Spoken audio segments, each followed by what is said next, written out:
Il y a certains pas qui nous sortent beaucoup plus facilement que d'autres parce qu'ils sont sur les temps. Mais il y a d'autres pas qui sont un peu plus difficiles à sortir parce qu'ils sont sur les contretemps. On va prendre l'exemple d'un palo à 5 temps, la siguirilla. Imaginons, ok, on va faire que des golpes. On va faire droite, gauche, droite.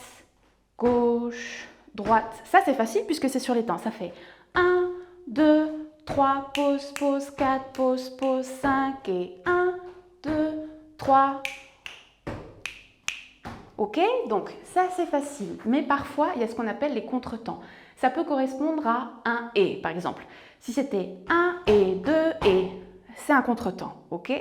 Donc là, ce qu'on va faire, c'est qu'on va rajouter des petits contretemps sur ce qu'on vient de faire. On a fait 1, 2, 3, 4, 5. Et après le 5, on va rajouter des contretemps avant le 1, ok? Donc je remonte, ça va faire 1, 2, 3, 4, 5, et là c'est le 1, ok?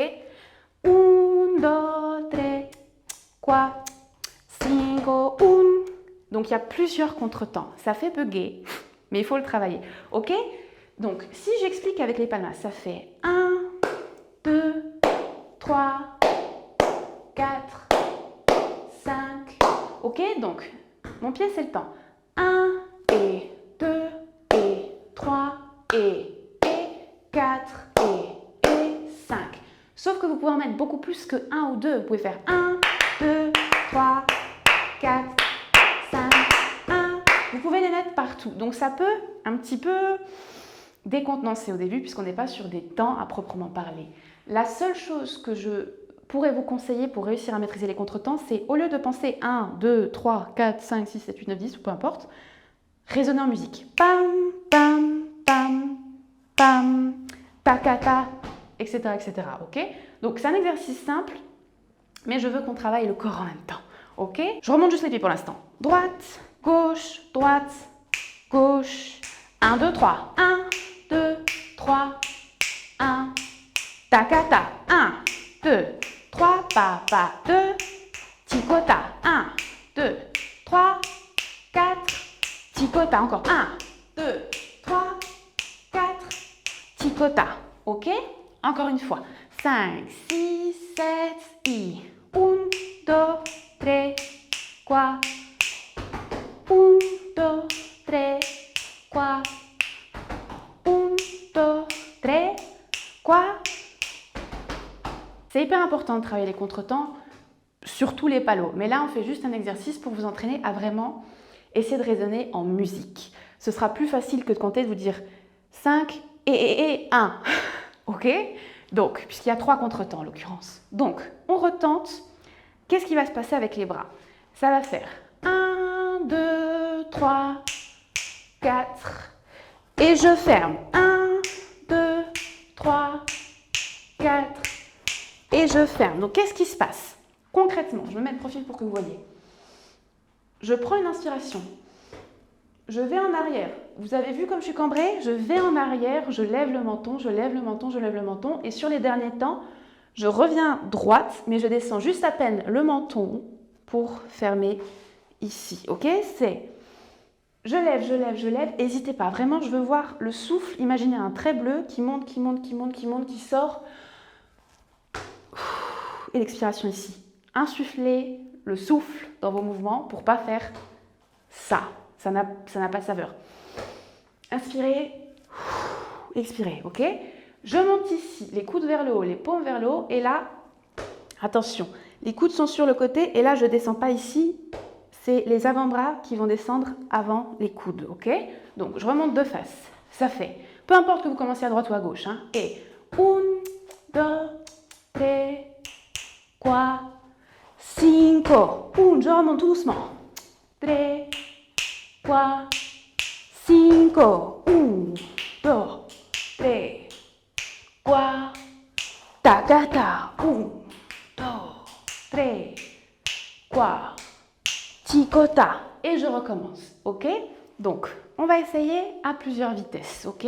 Donc, généralement, la siguirilla, c'est lent, mais on va le faire là encore un peu plus lent et après un peu plus rapide, juste pour voir, puisque vous n'êtes peut-être pas sans savoir que, quel que soit le palo, vous avez une partie en toute fin de la structure de la danse qui va plus vite. Alors, quand c'est du 4 temps, ça finit toujours por tangos. Quand c'est un tangos, du coup, on appelle ça un macho parce que ça va plus vite. Mais c'est juste le pas de tango, enfin, le palo de tango qui va plus vite.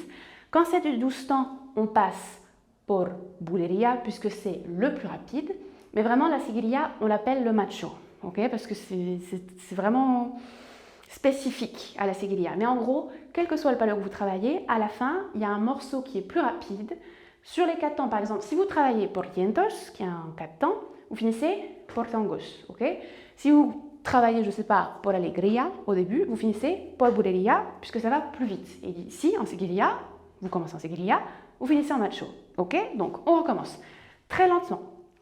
Donc, si vous pouvez, vous montez, vous soufflez et vous revenez ici. Ok? Très lentement. 5, 6, 7 et 1, 2, 3, 4. Takata. 1, 2, 3, 4. Takata. 1, 2, 3, 4. Chicota. 1, 2, 3, 4. Chicota. Ok? Donc maintenant, on va aller plus vite. Ok? On va faire 1, 2, 3, 4. 1, 2, 3, 4. Ok? Avec les bras. Si vous ne pouvez pas avec les bras, c'est pas grave, entraînez-vous pour les pieds. C'est hyper important. Raisonnez en musique. Dites pas 1 et 2 et 3. Faites pam, pam, pam, pam, takatam. Si on dit takata, tikota, c'est pas pour rien, c'est pour avoir cette mémoire musicale en fait. Vous avez déjà sûrement eu cette expérience où vous vous souvenez plus d'une pub à la con à la télé parce qu'il y a une petite musique sympa ou quelque chose comme ça pour des sociétés dont je ne vais pas citer le nom plutôt que votre leçon de français de votre année de troisième, que sais-je. Donc ok, raisonnez comme ça, ok? Donc plus vite on va faire à cette vitesse-là. 1, 2, 3, 4, 5, etc. 5, 6, 7, i. 1, 2, 3, 4. Takata, 1, 2, 3, 4. Takata, 1, 2, 3, 4. Chicota, 1, 2, 3, 4. Chicota, 1, 2, 3, 4. Dernier pas. Chicota, ah. Ok? Là, c'est très rapide. Hein. Donc, vraiment, ne le faites que si vous êtes à l'aise avec la vitesse avant. Là, en plus, je suis passée d'une vitesse très lente à une vitesse très rapide, mais vous pouvez passer par des vitesses intermédiaires. Entraînez-vous. Sur YouTube, vous tapez Compa por seguiria, vous avez lento, medio, rapido. Vous pourrez trouver et vous entraîner au fur et à mesure. Ok?